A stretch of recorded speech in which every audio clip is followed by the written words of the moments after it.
welcome to the 7th virtual event in our 2020-2021 History Talk Speaker Series. I'm going to go ahead and get started. It is 6 o'clock. Even if we have some people who come in the next few minutes, they're not going to miss anything but me talking, so we'll just get started. For those who don't know, my name is Erin Quinn Balcho, and I am the Lacey Museum Curator. This evening, I would like to begin with a land acknowledgement. The museum is on the traditional territories of the Coast Salish people, specifically the Nisqually and the Squaxin Island peoples.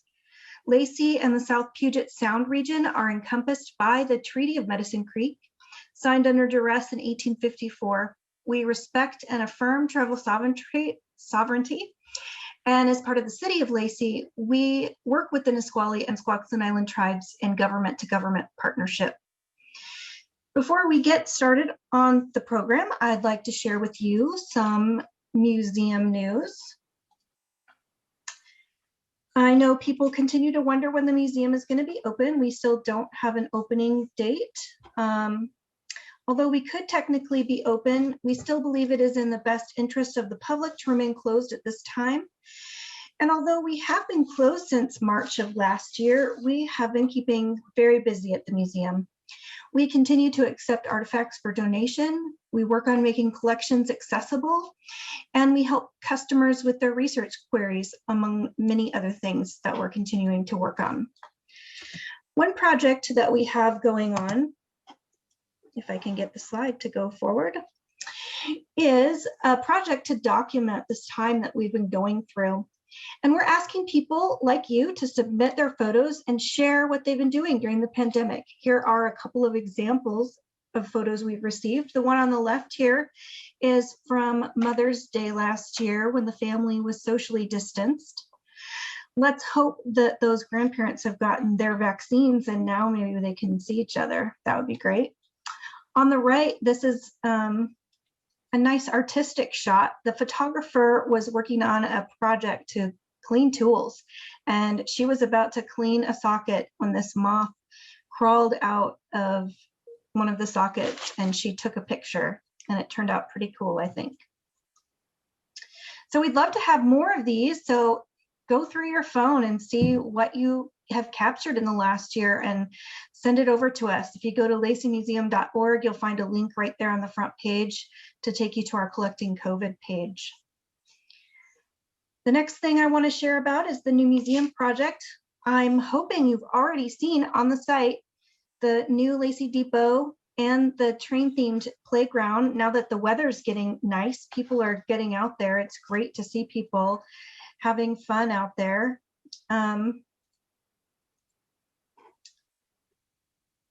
So I encourage you to take a walk on the Karen Fraser Woodland Trail and see for yourself, especially now that we're starting to see some signs of spring. So the depot and the playground are a part of what will become the whole museum campus. Here is one of our latest renderings of the new museum. We have finished the design development stage, or 60% design, and we are currently at 85% in development of construction documents, and we'll be 100% there by May. So we've written a grant to help fund the site preparation, including taking down the existing warehouse building, and we'll find out if we get that in June, and if we do, that work will begin at the beginning of 2022. We also just got some new branding, and before I get there, real quick, I hope this, is it gonna work? Yes, I wanted to share a video with you of, it's not gonna do it. Is it gonna do it? There we go. What the new museum will look like. It goes so fast. But here's the look right up to the front. And now we're gonna go out on Lacey Boulevard and go around it.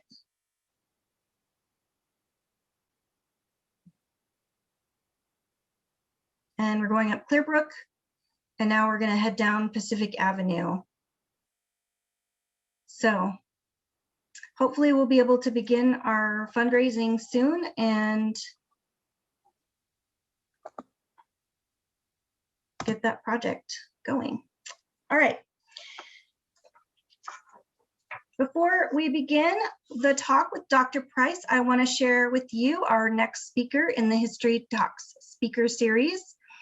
On Thursday, April 8th at 6 o'clock, our speaker will be historian Jennifer Crooks, who will be speaking on what it was like to be on the home front in Thurston County during World War I. It should be really interesting, I think. Someone has asked if the new museum will be at the site of the current location, and no, the museum is just a little ways away in between Lacey Boulevard and Pacific Avenue. All right, you can register for this program and other future programs by going to our website, laceymuseum.org, and then clicking on events. You can also catch those on our Facebook page. So for those of you who have come to see our in-person History Talk speakers, you'll know that the Q&A portion of the talk is definitely a highlight, and we would like to keep that portion alive. So our Zoom meeting is set up webinar style. So there's not a chat box like in regular Zoom meetings, but we do have a Q&A button, which for most of you will be at the bottom of your screen. And for the most part, we will be holding questions until the end, but anytime you have a question, go ahead and post it in the Q&A section, and we'll circle back to it at the end. All right, now while we're all here, let me introduce our speaker for this evening, Dr. David Price. He is a professor of anthropology at St. Martin's University, right here in Lacey, Washington. His research uses the Freedom of Information Act, archives and interviews to document historical interactions between anthropologists, activists, and public intellectuals and intelligence agencies. He is the author of Threatening Anthropology, McCarthyism and the FBI's Persecution of Activist Anthropologists, and Anthropological Intelligence, the Deployment and Neglect of American Anthropology During the Second World War, and Weaponizing Anthropology, Social Science in Service of the Militarized State. His latest book, Cold War Anthropology, the CIA, the Pentagon, and the Growth of Dual-Use Anthropology, examines the influences of military and intelligence agencies on the development of anthropology during the Cold War. David, thank you so much for joining us today. We're really honored to have you here with us. Oh, thank you so much, Erin. I appreciate that. Let me get the magic screen going here.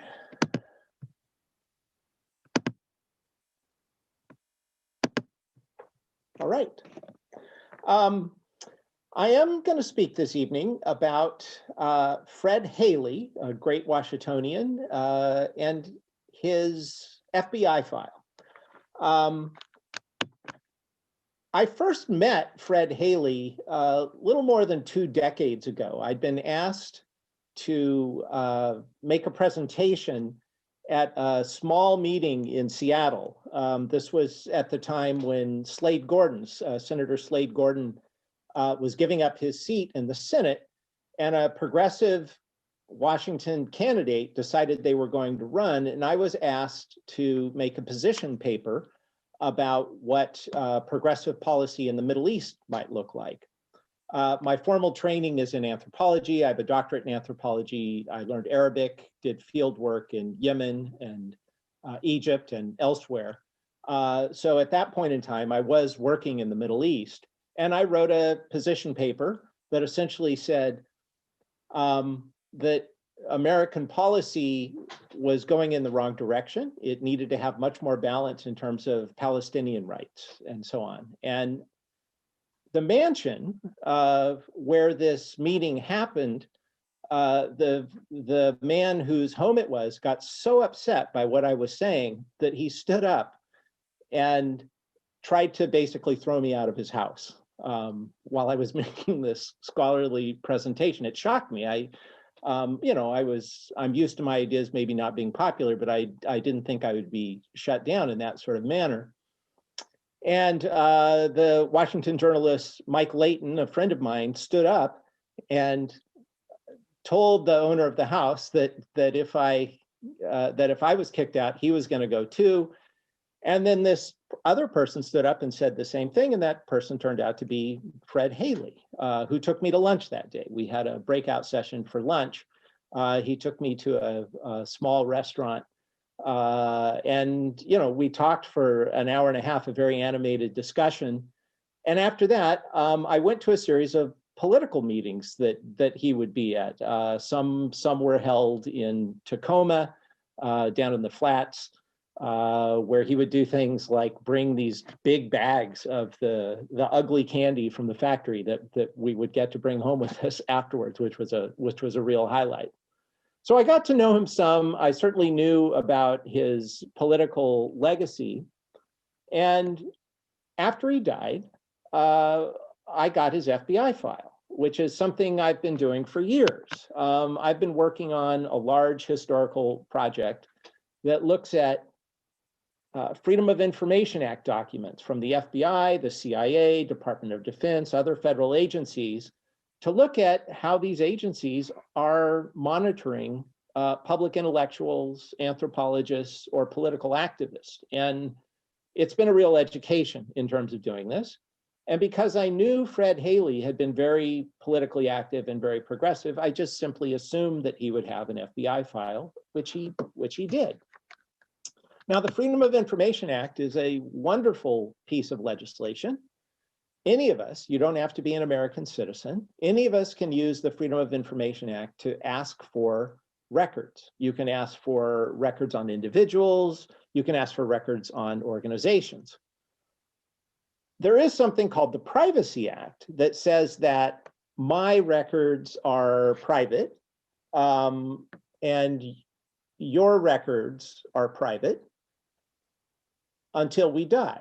After we die, our privacy right dies with us. And so in making a Freedom of Information Act, it's very simple. I put a sort of form letter here to show the basics. You simply identify the person. Here's one for someone named Marshall Newman. I'm asking for Marshall Newman's file. He was an anthropologist. Here is a copy of his obituary to prove that he's dead. And then you wait. And the amount of time you wait can be a very long time. If you're lucky, it could be 6 months. More normal is maybe 3 years. I have some requests that have taken as much as 8 or 9 years for the documents to be released. And when the documents come, parts of them are crossed out. These are called redactions that are on there, and they're crossed out for a whole variety of reasons. They could be parts could be crossed out because of national security concerns or privacy concerns or those sorts of things. Well, to set the stage for talking about Fred Haley and his life of activism and the concerns of the FBI in this, we need a little bit of background in terms of the Brown and Haley Candy Company. It was founded in 1914 by Henry L. Brown and Jonathan Cliff Haley. As soldiers trained for the First World War, there was increased demand for candy, and this helped boost sales.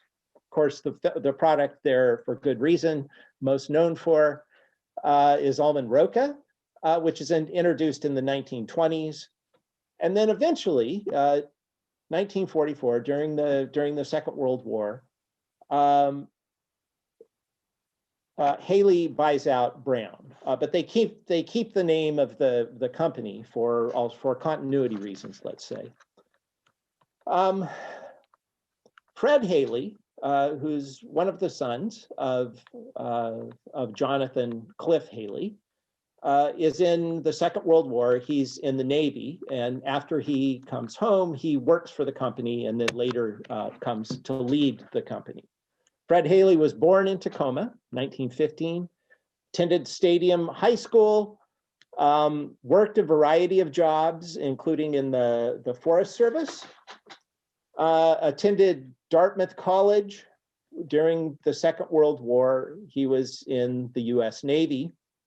And after the war, as I said, he comes back to Brown and Haley, gets involved in sales first and then management, and then becomes the boss man, becomes the CFO.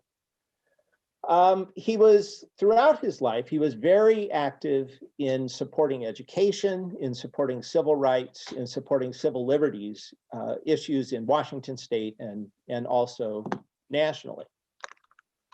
Now, the first items that appear in his FBI file relate to his brother, Clifford. And let me say a few words about what an FBI file is. Everyone doesn't have an FBI file. It's not a given. There needs to be some sort of investigation that happens, or somebody's name could show up as a secondary actor in someone else's investigation. And the FBI, under J. Edgar Hoover, starting in the 1920s, developed a very interesting, very useful, actually very smart cross-indexing system. So if you think about what the difficulties are in managing endless information in a pre-computer age, it wasn't trivial. And Hoover, who when he was in law school in Washington, D.C., had worked at the Library of Congress for 4 years and became very fascinated with indexing systems. And he developed a very, very smart indexing system for the FBI, where a single name could show up in one sentence in a 4,000-page file, and they would index that to a key indexing system so that somebody years later could look all of this stuff up. So FBI files start with some sort of an investigation. Now, whatever starts an investigation doesn't necessarily mean a crime, especially in J. Edgar Hoover's days. J. Edgar Hoover, was, for my money, the most powerful American of the 20th century. He kept lists on people. He developed very paranoid views of people who were pushing for change, people who were pushing for change against the status quo. And quite frequently, these people got listed as communists. Now, this first entry, 1938, this was not a file that was opened on Fred Haley, but it was opened on his older brother, Clifford Haley, who during the Spanish Civil War, Cliff Haley had gone to fight in Spain. He didn't, there's a New York Times article up here sort of to the right of the screen. As this New York Times article says, he didn't stay there very long. He got there and was essentially sent to the front lines on what he decided was a suicide mission, and decided that he didn't want anything to do with it, and left Spain and came home. He was arrested by the Spanish loyalists and was held. And there's some controversy about how he got out. There are some stories about perhaps his father had something to do with him getting out, but he certainly did get out and came home. And as you may or may not know, Americans who went and fought in Spain did so illegally. They weren't supposed to use their passports to go to Spain and engage in this. After he got home, and of course these were leftists, they were often accused of communists after they'd done this. So this started Clifford Haley's file, and the way that it worked is, after people had files opened on them, people who were associated with them easily had files opened on them. So the earliest records that show up relate to his brother, but none of these got activated in his own file until Fred Haley himself became involved in a committee to challenge the Canwell hearings. So the Canwell hearings were in the late 1940s, 1947, 1949, where Senator Albert Canwell, who was in the State House, former sheriff from Yakima, I believe, held these hearings that were very theatrical. They were a blueprint for what we would know of as McCarthyism. He found any state employee who had any suggestion that they might be involved in radical leftist progressive politics, union organizers, and so on, and called them before these large tribunals, the ones that happened in 1947, 1948 in the Seattle Armory were packed full of people, and he called in people and would ask them questions about whether or not they were communists. This is really the blueprint for what would become McCarthyism just a little while later. In my work in looking at anthropologists during the McCarthy period, there were an American anthropologist by the name of Melville Jacobs, who was one of 8 professors from the University of Washington that were hauled before this committee that refused to fully cooperate. Jacobs cooperated and talked about his own short period when he was a member of the Communist Party, but because he refused to discuss anyone else who was in the party, there was an effort to revoke his tenure. And in the end, there were 3 professors who did lose their tenure at the University of Washington over this. Jacobs did escape with his tenure, but it was horrible. This was a very chilling period in American history. And Fred Haley was a group of Tacomans who formed a small organization that very publicly spoke out and said that this was wrong. And if you know anything about McCarthyism in the McCarthy period, there were great risks to people who did this. People who spoke up and talked about the chill that was coming, automatically the presumption was that you must be a communist if you were speaking up for the civil rights for people that were under attack in these episodes. That's what really started the file on Fred Haley. It was from there that the FBI then went back and compiled this information on his brother Clifford and said, you know, FBI thinking is the apple doesn't fall far from the tree sort of thinking. Once that happened, the indexing system of the FBI sort of takes off like its own machine running itself. And there were, lots of entries in there that were simply press reports. So, I mean, here's one right here. It shows up in the People's World. The People's World was the West Coast newspaper of the Communist Party of the United States. And it ran news articles. And one of them in there was about the Canwell Committee, which the FBI very carefully would read these articles. They would index everything that showed up in them.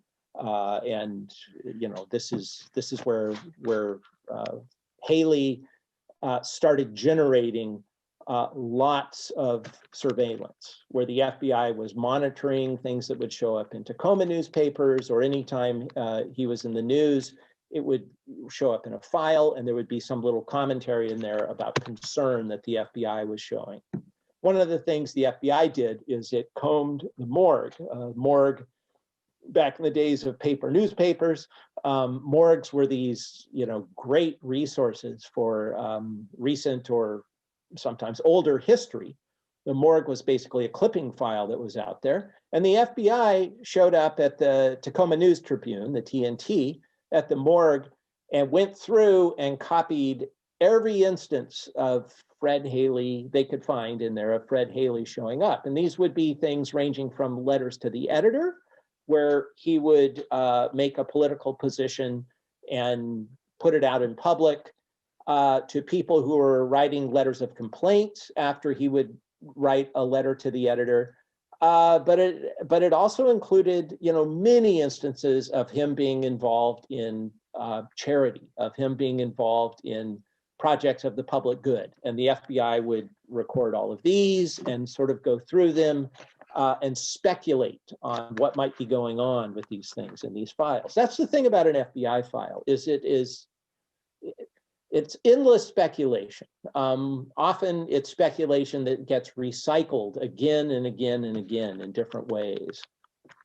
Here's I'm trying to see which letter this one is. Yeah, this is the letter Fred Haley wrote. I'm looking for the date. It's on there somewhere. 51 or 52 here. It shows up. So they copied all of these things.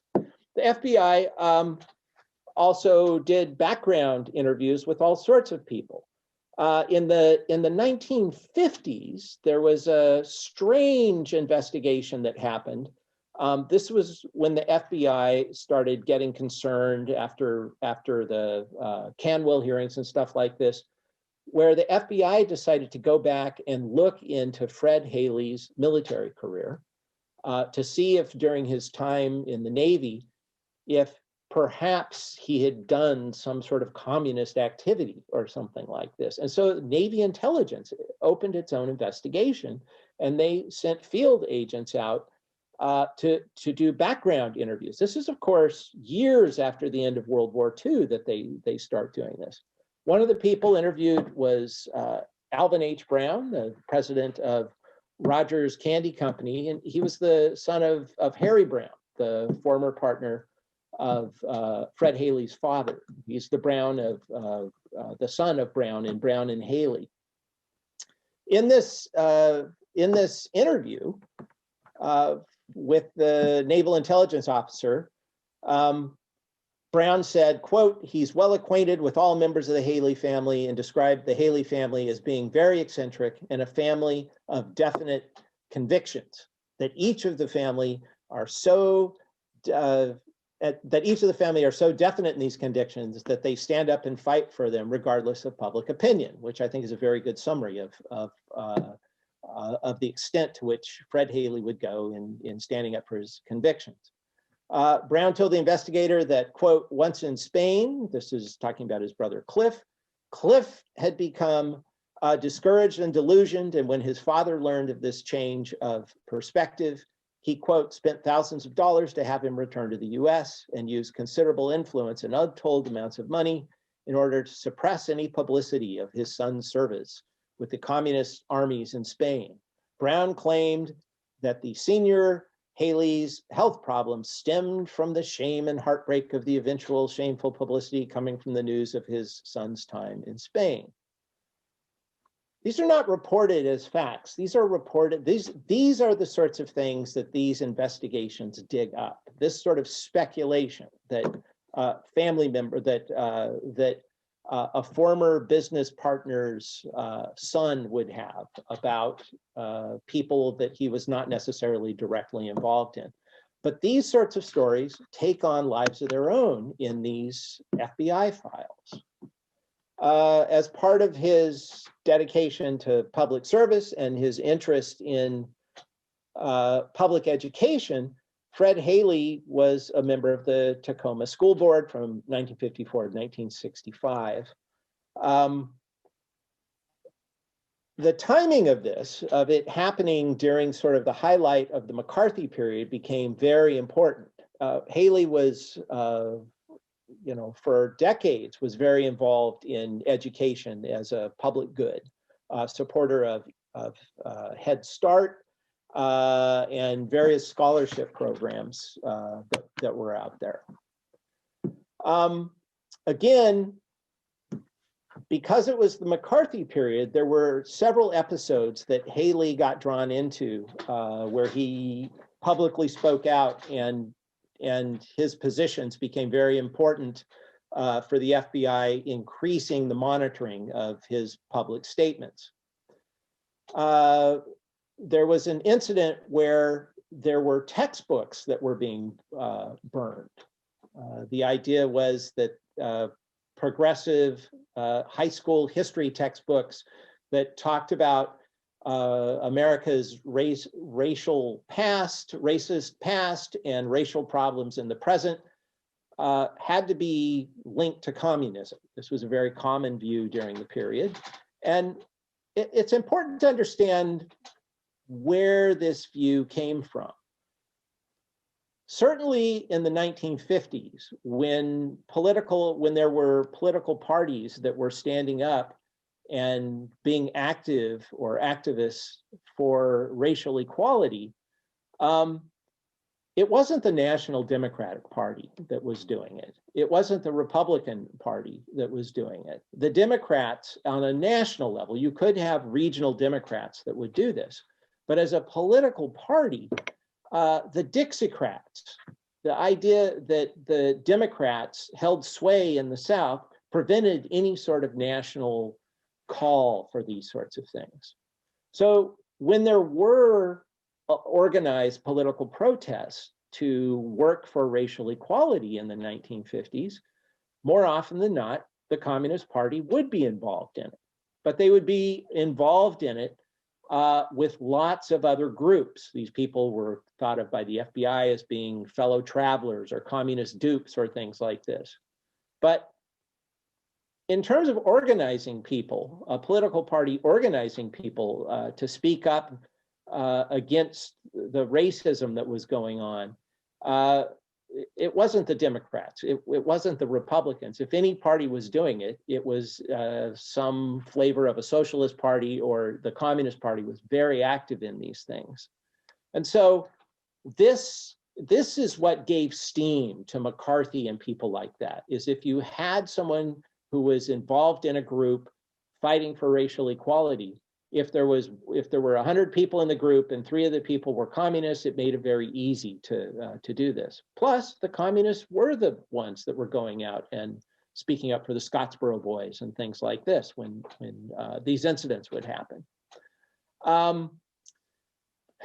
You know, this just fed into this issue of book burning, became very, very serious. And Haley spoke out and said that this is ridiculous. This isn't what we do. You know, when we have issues with books, we read other books, or we talk about the books, or we put these things out there.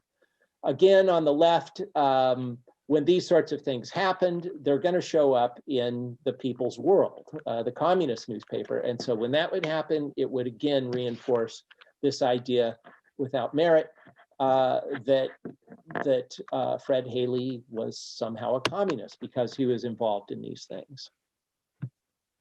The most significant incident for Fred Haley happened very soon after he'd come into office, and this involved a woman, Jean Shattukoff, who was subpoenaed to appear before what was known as HUAC. HUAC was the House Committee on Un-American Activities,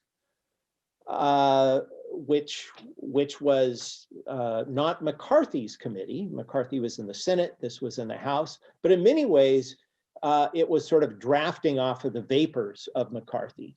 And HUAC would do this roadshow where they would travel around the United States. They mostly stuck to the coast. They spent a lot of time in San Francisco, in Seattle, and Portland, and they would drag people before them and to get them to testify, trying to find communist agents. And of course, they didn't find communist agents while they were doing this, communist spies. They found people who were communists or had been communists in the past. But more than anything, they wanted people to perjure themselves. They wanted people to make a mistake or tell a lie or any of these sorts of things. And so the smartest thing you could do when called before HUAC, it's the smartest thing you can do in a lot of your life, is to take the Fifth Amendment, the right to not self-incriminate, which includes the right to remain silent when you're asked to testify. And when Jean Shattukoff had been called before this Seattle hearing of HUAC, she took the Fifth Amendment. She just said, I'm not, the first question they ask you, what's your name? Are you now or have you ever been a member of the Communist Party? And she took the Fifth Amendment. It's very showy. We've seen this done in movies and things like that, to keep asking a whole series of questions. Once you invoke the Fifth Amendment, you need to stick to it. You can't wander off it. And so all these questions be asked. So she took the Fifth Amendment. And as a result of this, there was a hue and a cry. There was a public outpouring of asking that she be removed from her position. She was not a teacher, but she was a counselor, an elementary school counselor in the Tacoma School District. Now, the HUAC, one of the reasons that HUAC was interested in her was her brother. Her brother, Donald Niven Wheeler, was quite the character. Her entire family were a really interesting family that grew up. She grew up in the Depression along the Columbia River during during very hard times, and her parents were labor organizers. Her brother was, as he put it, a lifelong member of the Communist Party. He died in, I think, 2005, lived on Bainbridge Island. He was a Rhodes Scholar. He was, both her and her brother went to Reed College in the 30s and in the 40s. And they were both outspoken lefties and both very, very active in civil rights campaigns long before such things had names. They were involved in fighting for racial equality. They worked on union campaigns. They were very dedicated leftists. It seemed very clear that she was going to get fired when this public outcry came.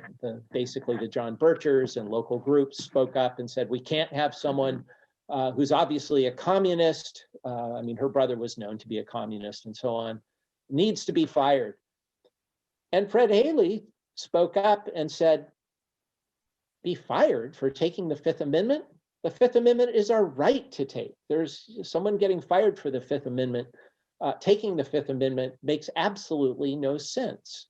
And he was able to muster initially some support on the board to keep her from being fired, and Fred Haley was able to keep the district from taking a vote to fire her. But in the end, the superintendent of schools just fired her on his own. Later, the superintendent of public education, Pearl, she actually found in Jean Shudakoff's favor. And so she was retroactively reinstated. She'd found another job. She'd left town. She'd found another job elsewhere and had her pay reinstated and was found it was a wrongful dismissal that happened. Really nice article. I put the citation down here by Ronald Magden, great Northwest historian, has a really nice piece sort of tracing down everything that happened with her. Well, this only increased the FBI's interest in Haley. Anytime he would give a public talk, they would try and get reports of what he'd said in the talks about the school. There's this is a little later in 1960. Haley gives a talk about Russian schools. This is, to me, this is an odd newspaper headline abbreviation, Russ moving faster, school district directors told. Russians were moving faster.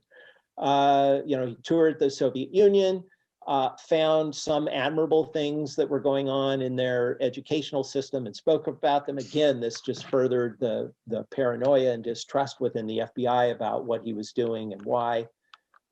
Became a real concern. Two documents here. Again, the one on the left is simply just showing this clipping file. That is a fun thing about these FBI files, is if anybody has any sort of presence in the press, it's like you have your own clipping service looking through these things. And often there's little handwritten notations that are on here. On the right, this is from 1962. We have you can tell at the bottom the name is redacted. Down it says sincerely yours, and then it's whited out here.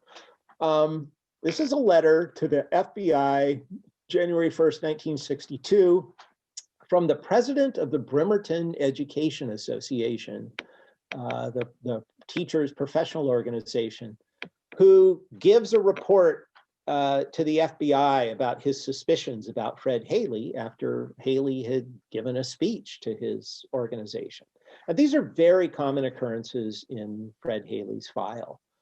These sort of citizen reporters that are trying to report on some sort of imagined nefarious activity that's going on. Again, these are more clippings that show up in the FBI file.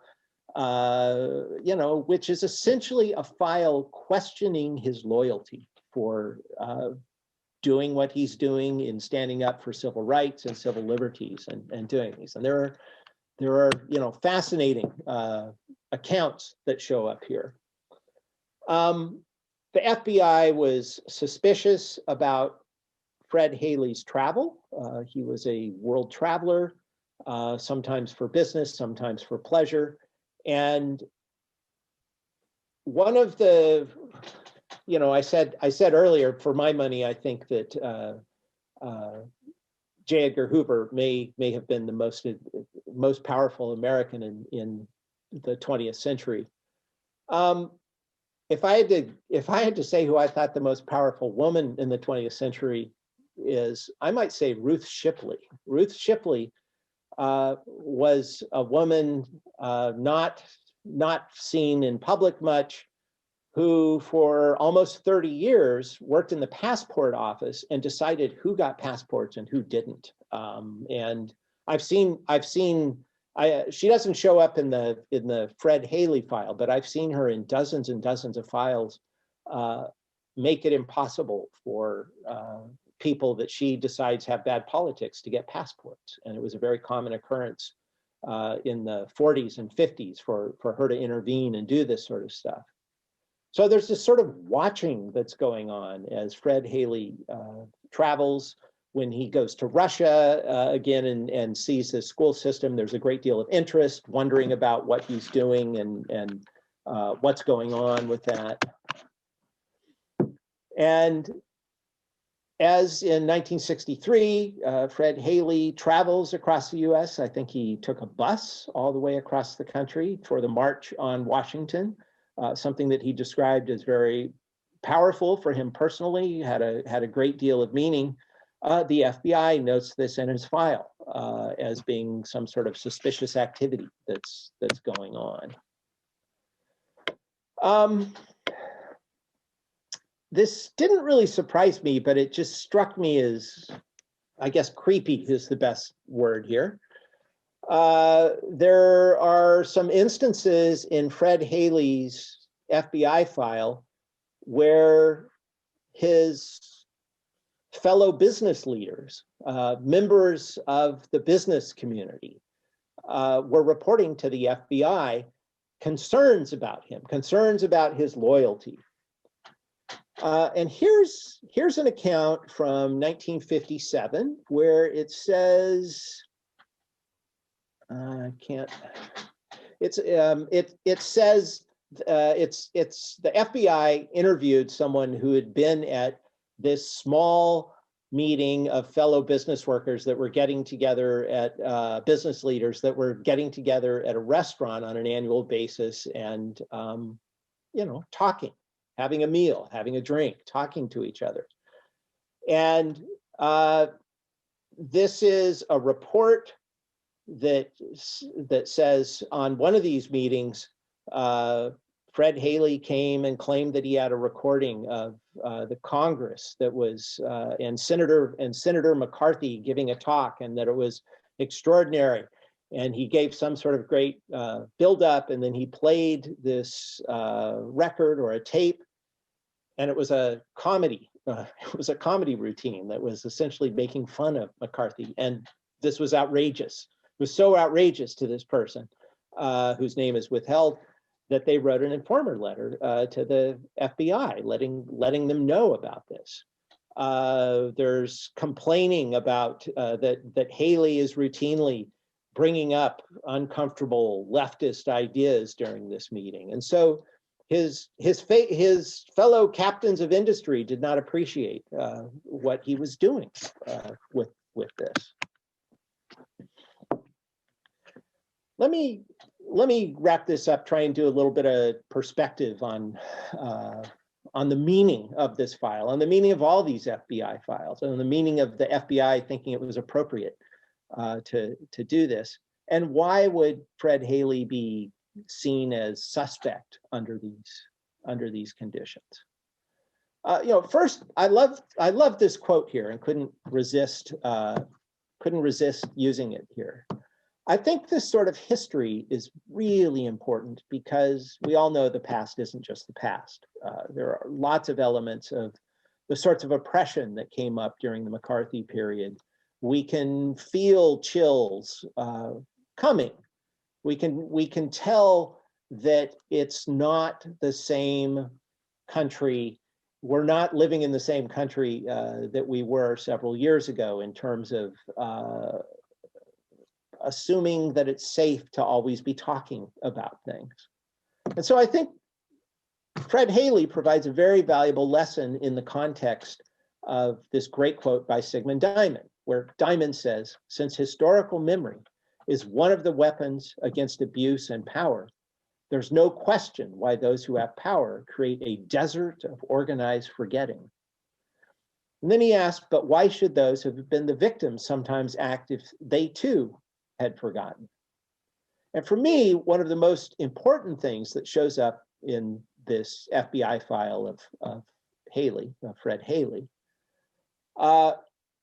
is the power that came from him speaking up. Power from him as a school board member saying, well, no, we don't have to go with the mob on these sorts of things.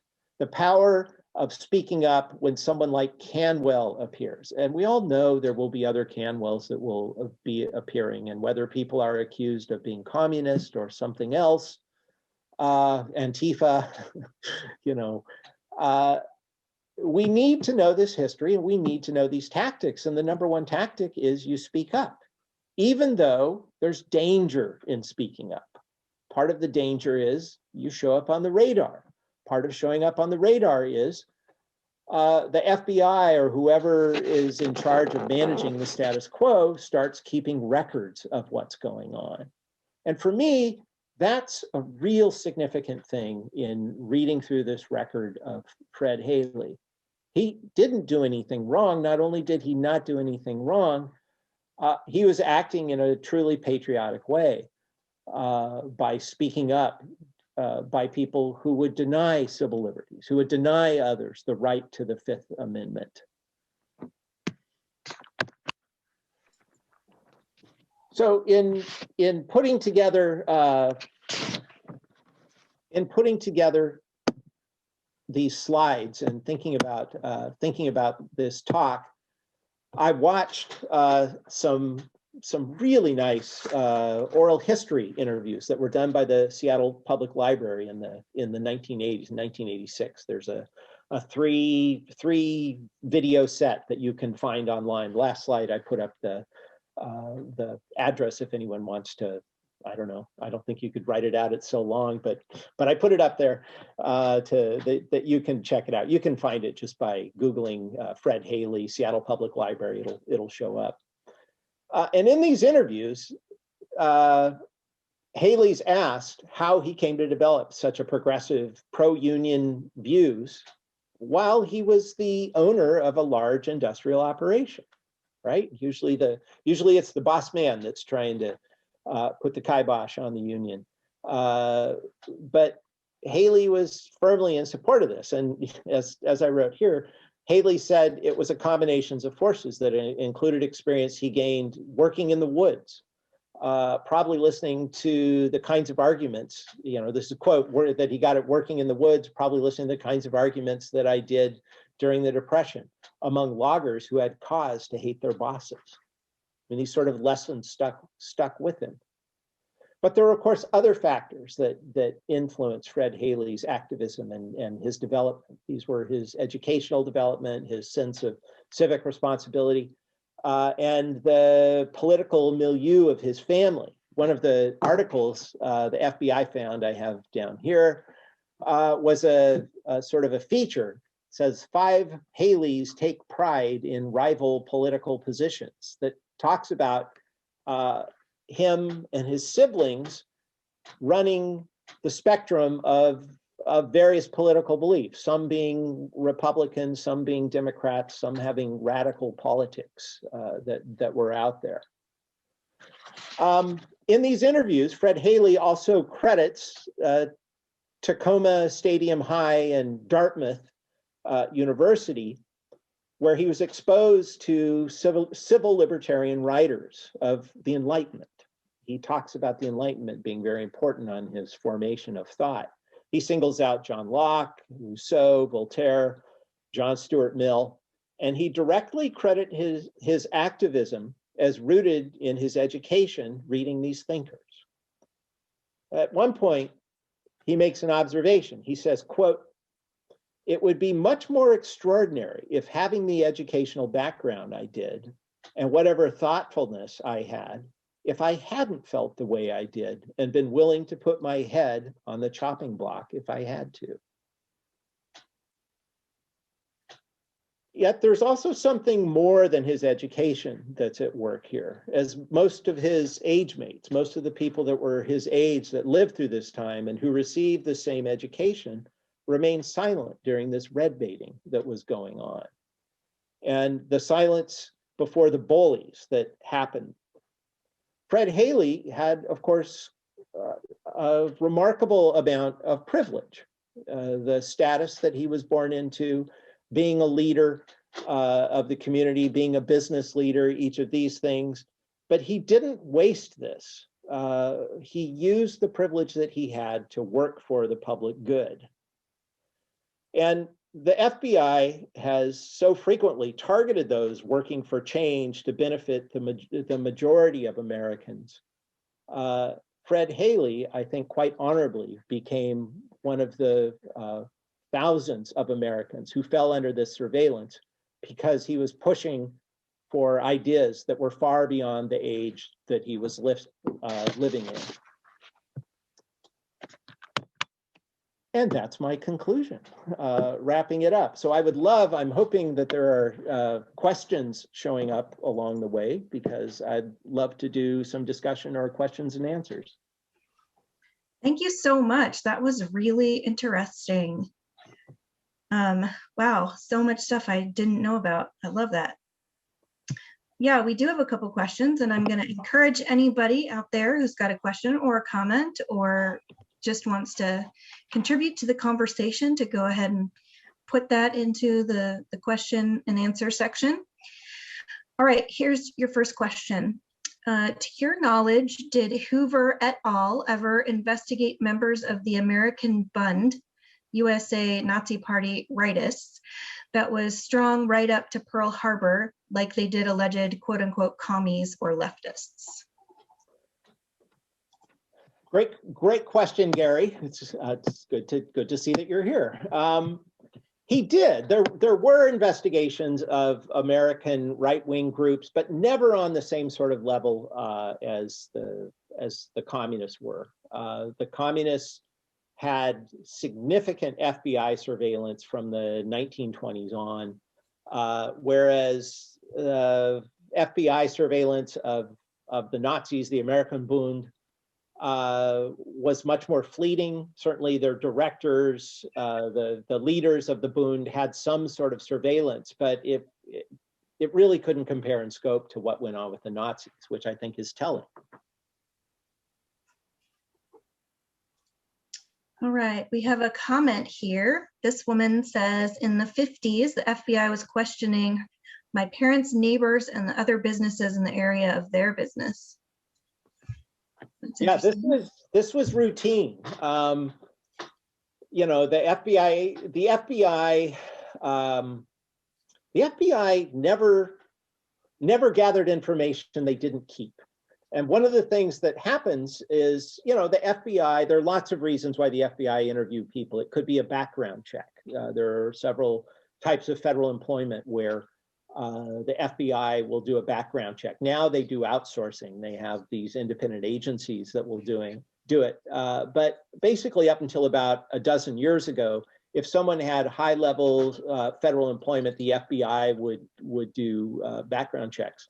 The creepy thing from the thousands of, tens of thousands of FBI files I've read is, if the FBI shows up, let's say they show up at your door, they make an appointment, or at your office, and they interview you, they're looking around the room that you're in. They'll look at what books are on your shelf, and they'll write these things down. And in the McCarthy period, that could have real consequences. If in the 1950s, they came in to someone's house just to do a background interview on a neighbor or something like that.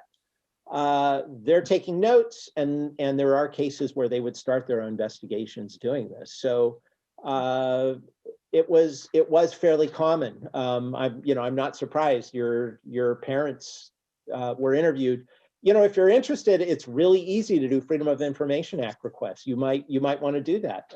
If your parents are still living, because of the Privacy Act, they would need to sign off on it. But if they're not living, you could take an obituary and get whatever records are out there. Interesting. So on that same kind of note, a question is, does the FBI still maintain these files and continue to add to them? I'm going to add to your file that you asked that. Sorry. Yeah, they do. This system still exists. There are things being added. It's less of a communist hunt right now than it was in the past. That can change very, very quickly. I mean, I mentioned Antifa before. I have every reason to think the same sort of things are going on. I would assume there's some monitoring of Black Lives Matter and so on, as there are of the Proud Boys. These sort of political organizations are increasingly getting some sort of surveillance done on them. Well, in that vein, here's another question. What do you think Fred Haley would think of today's woke and cancel culture attention? Would he defend conservative speakers on college campuses? That's a really interesting question. To take Fred Haley in a time machine, to take a, let's say, 1970s version of Fred Haley into the present. Oh, I would certainly expect him to defend conservative speakers on campus. He was very active in the American Civil Liberties Union, which, is well known for its positions defending speech, defending all forms of speech, including offensive and hate speech. So I would expect, in keeping with his time, if you took a 1950s or 60s or 70s version of him and brought him today, that would be his answer. Now, that's not to say if he was still here, his ideas might have changed with the times too. Good point. Interesting. Here's a question. Does the family still own Brown and Haley? Have you shared your research with them? I haven't. I would be really happy to. I've got a version of this that's written up. My understanding is that one of his offspring is now in charge of it, but I don't know much about that. Okay. All right. Let's see here. So many. Oh, here's a good one. Was the Communist Party a legally allowed party? Under the Dyes Act, I think it was declared illegal. It didn't wind up standing, with the idea being it was illegal because there was the notion that they would use any means necessary, including violence, to come to power. So there were periods where, yes, but that didn't wind up standing because we have the right of political affiliation. All right. Here's a comment that's interesting. This person says, I met Fred in the 1970s.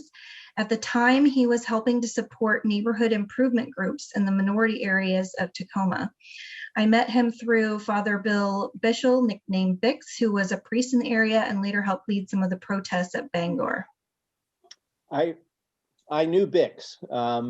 I first met Bix, I don't know how many years ago, when I was asked to be an expert witness for one of his trials. Father Bix was a Jesuit priest in a Wobbly. He was a radical priest living on Hillside, who would very regularly go and get arrested at Bangor protesting the nukes. And some of my work deals with nuke culture and those sorts of things.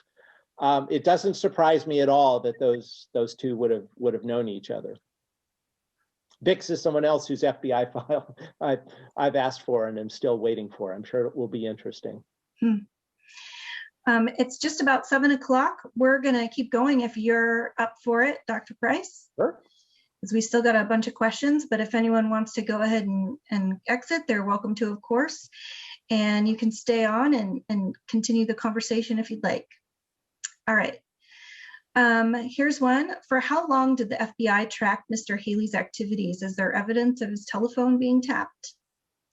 No evidence of his telephone being tapped. There was I'm forgetting what it's called. It's not I want to call it a mail register or something like that. There was a sort of light surveillance of monitoring, not reading mail, but seeing who mail was being sent to and where it came from.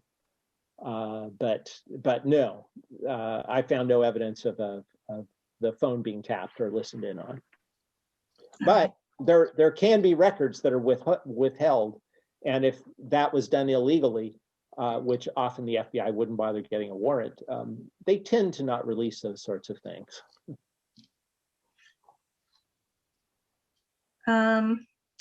A bit off topic, says this person, but my father was hired by Fred and traveled with him to Europe in the late 70s, early 80s to purchase equipment for the company. Do you suppose there would be an FBI file on my father? I hope there won't be one started on me now. It's entirely possible. Again, if your father's living, I would encourage you to get him to ask for the file. If he isn't, with his obituary, you can make that request. I get asked a lot, if I make a Freedom of Information Act request, will I get a file opened on me? And I don't think you will, not for doing that.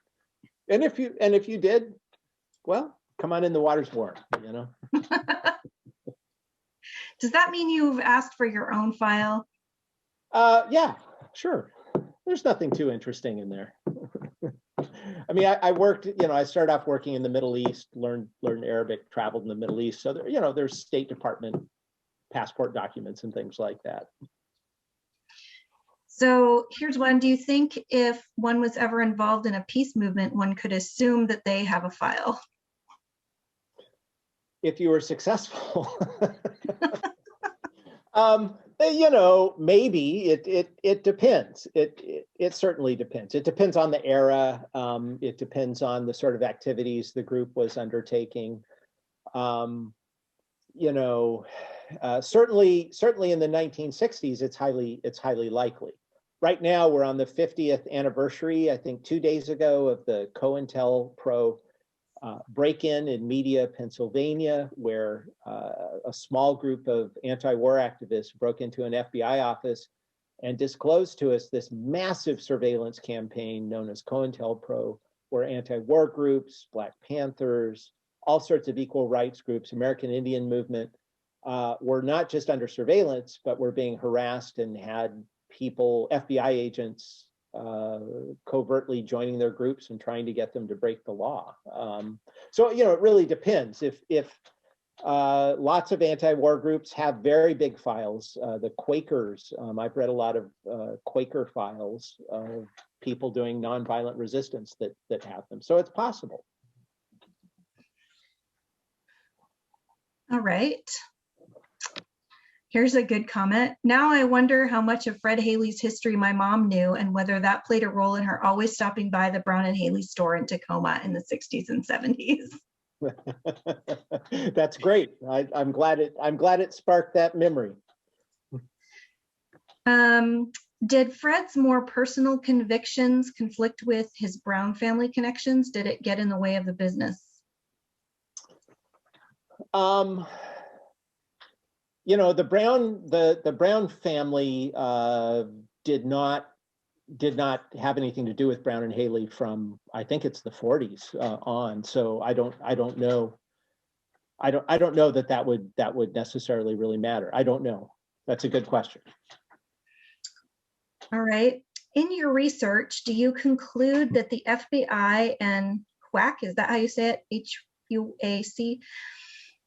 I remember you saying it, but I can't remember how you pronounced it. HUAC. I had someone I interviewed that was called before them swore to me that you were supposed to say it. like you're getting ready to take a spit or something. But the HUAC, it's really House Committee for Un-American Activities, but it's usually said House Un-American Activities Committee. Anyways, HUAC. Okay. Do you conclude that the FBI and HUAC in the 50s was really trying to protect the US from Russia, or was it a power tool by using the low-hanging fruit / easy targets? Oh, definitely more I mean, in terms of what they thought they were doing, yeah, maybe they were paranoid enough. They thought they did that, but there was political hay to be made. And both parties are guilty. Really, the prototype for McCarthyism was done by Truman. Right, we've seen pictures of the headline of Dewey beats Truman out there.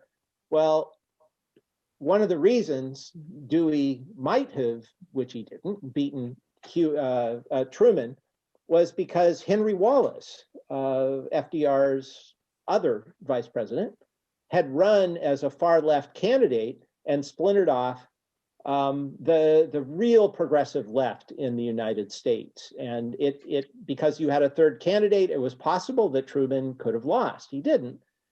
And as payback for that, Truman in 1947 did the federal loyalty program, where he persecuted all of these progressives as possible communists who had supported Henry Wallace. And it was really the blueprint of McCarthyism. And there's a wonderful book on this I can't recommend enough, called Loyalties, written by Carl Bernstein, the real brains of Woodward and Bernstein.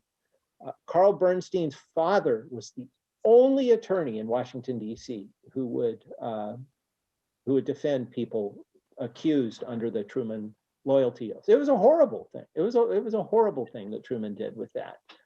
And this is an amazing book because it's very personal to Carl Bernstein. He was very angry at his dad because he didn't have any friends because he was a little kid, and everyone disowned him while this was going on. And it turned him into the radical of the two, Woodward and Bernstein. So I'm getting far afield from all of this. Were they hunting communists? Well, kind of. They thought they were, but it was big political payback in doing this. It was in large part anti-union.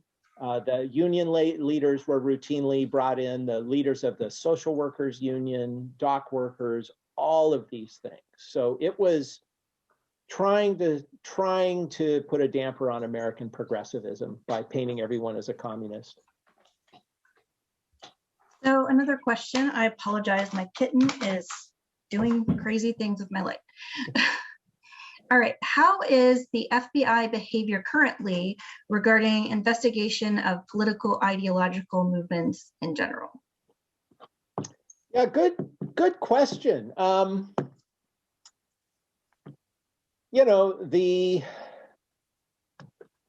example, it's not exactly right now, but we'll say it's almost, even though it isn't right now, the Occupy movement, right? When the Occupy movement came, the FBI got very involved in, especially here in the Northwest, there were some people picked up for questioning and arrests made in Portland and in Olympia during the Occupy movement. The FBI was very much involved in that. Right now, there's certainly talk of the FBI getting involved in looking at right-wing extremist groups, and I'm very ambivalent about this. I am someone who is personally anti-fascist. I would hope most Americans or most people on earth are anti-fascist if they know what fascism is. Yet at the same time, we know how the FBI has done these sort of witch hunts that go on, and I don't trust the FBI to conduct the sort of investigations they're reportedly undertaking with the Proud Boys for all sorts of reasons that are out there. So there still is political surveillance that happens. I would, like I've said, I assume there are files being kept on leaders of local Black Lives Matter movements and so on that are out there. So it continues to play a political role. Here's a comment. Fred shopped at our store, and I remember him telling me he was involved in City University. Just wanted to add that he was a very nice man. That's sweet. That's sweet. I mean, I opened with this story of him standing up, standing up for me out of nowhere, and really helping me in a pinch. And he was an impressive man. Did he treat his employees in unique ways that other employers of the time period did not? I don't know enough about that to really answer. I know he was comfortable, working with labor organizations. Not everyone was. What other roles did Jean Shipley have besides working in the passport office? Good question. That's the role I know about. She's shown up in several Hoover biographies, and like I say, I've seen her handiwork in letters where I'm thinking of several European and American anthropologists or American anthropologists who wanted to go work in Europe in the 1950s that were very active in racial equality campaigns, and she made it impossible for them to get passports to leave the country. But that's a good question. Somebody needs to write a biography on her, not me. Somebody else needs to. All right. Would you draw any parallels to the witch trials of the 1600s, and what lessons should we draw from both? I don't need to draw those parallels because one of our greatest playwrights, Arthur Miller, Death of a Salesman, The Crucible was one of his plays, which he wrote because he got called before McCarthy. He was supposed to name names. He'd been a communist in the past, as many American intellectuals had in the 1930s. You have to think about what happened with the Great Depression. You have to think about the raw deal that capitalism had provided for so many people with the collapse of the economy. And there was a promise of the Soviet Union that didn't turn out to be as promised, as promises often are. But Arthur Miller wrote this play about the Salem witch trials, The Crucible, during the McCarthy period, and that's, according to him in his biography, that is what the play is about. So I think that the parallels are very, very real. That's there, and in terms of the lessons that are there. Fear is the mind killer, to take from another work, that when people get whipped up into this hysteria, it's very difficult to stop. And that's what I find so powerful about Fred Haley. Let's just take on the school board. It would have been really simple to say, yeah, she took the Fifth Amendment and just keep going. One thing I didn't mention, I should have, was that there were organized protests of Brown and Haley candy, of protesting almond roca, if you can imagine. That is not okay. Protesting the Mountain Bar while he was the superintendent or the school board member because of this position that he took. And I think the lessons there are very real, that when this hysteria and this fear gets out there, it becomes really hard to say things you're true. And I salute him for doing this difficult thing and saying these hard things. Well, it looks like we have one last comment. I am in this era also impressed with the company of Almond Roca. They are making their leftovers available for the owners of honeybees, an idea that's catching on with other candy makers. That's sweet. Literally. All right. Thank you so much. This was really great. I hope everybody enjoyed it as much as I did. I learned a lot, and now I really want some almond roca. Yeah, as do we all. I know we said beforehand, if we were meeting in person, we would have had some almond roca for everyone to enjoy. So yeah, for sure. All right. Thank you. Have a good night, everybody. Take care. Thank you.